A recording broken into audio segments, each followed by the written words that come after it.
Meanwhile, we understand Trump is getting a record amount of support from Black and Latino men.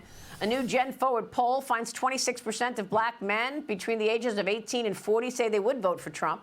That's a significant gain since 2020, when Black voters overall supported Biden over Trump by a 9-to-1 ratio. Trump also made gains with young Latino men. 44% are now saying that they'd support him, compared to 38% who backed him in 2020. Herschel, I don't really want to further divide by zeroing in on Black men, but Kamala Harris came out with a plan specifically just for Black men. And I don't know why, she has these items in this plan. She'll give Black men up to $20,000. Which is a forgivable loan. What is that about? A forgivable loan? So she just basically, here's 20 grand, go vote for me. And then she wants to legalize marijuana, it's sort of like, whatever that means. I'm going to give you a few trinkets.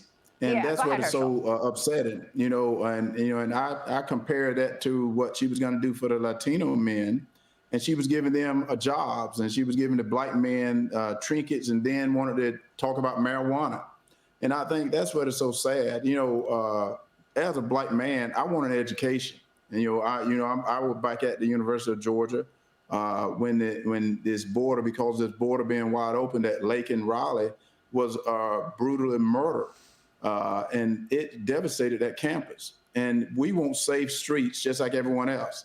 Don't separate Black men. Don't separate Latino men. Why don't you just say that they got to do better at what they've done at administration and the Biden-Harris administration? They have done a poor, terrible job, and they need to be called out on it. And right now, and if Obama to say that Black men a little bit with the women, that she's not the right woman to be president.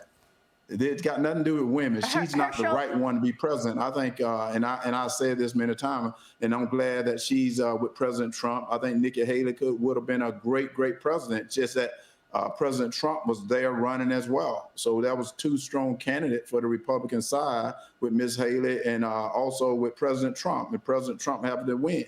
But right now, Vice President Harris is just not the right woman, because I don't think I want her representing the United States on an international stage. Think about it. I don't think anyone would want her and, Governor Walz representing them on an international stage, because they're just not the right one to do it for the greatest country in the world today, the United States of America. Yeah, well, you make a great point. So you went back to school. You're at the University of Georgia. You're going to be graduating at the end of this year. Congratulations, Herschel, by the way, for going back to school. But the point is you were there on the campus when Lake and Riley was murdered, and you say that there was a real reaction on campus. It devastated that campus, and it was sad, and it bothered me so that you have to think about some of these cities that are sanctuary cities that have young women that's in the community, and they're out jogging, they're out running in different times of the night, and they've had an open border that let in criminals into this country. And and I said the term, I think I said it the other day, and people got upset with me, but I'm going to say it again, when they said you're the enemy within. Well, when you're having an open border that letting criminals come into this country that is harming American citizens, I don't know why you wouldn't be called the enemy within. When you're out there right now, when we have all the gold underneath our feet, with all the liquid gold underneath our feet, but yet you won't let them use that. That's the enemy within. Those are things that we need right now to get this economy down. Yeah. I happen to hear, Mr. Sanders, Bernie Sanders, talking the other day that people are trying to gouge on, with the food. Well, I'm in the food industry. That is totally not the truth. The reason the prices are up is because of our energy. Right now, the grower got to use energy, and they have to pass it along to the manufacturer. The manufacturer has to pass it along to the distributor. So it's not like anyone is trying to gouge. People are just trying to stay above water.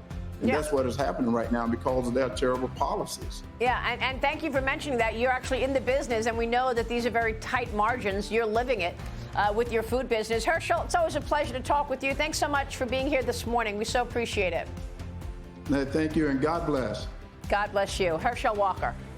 We'll be right back.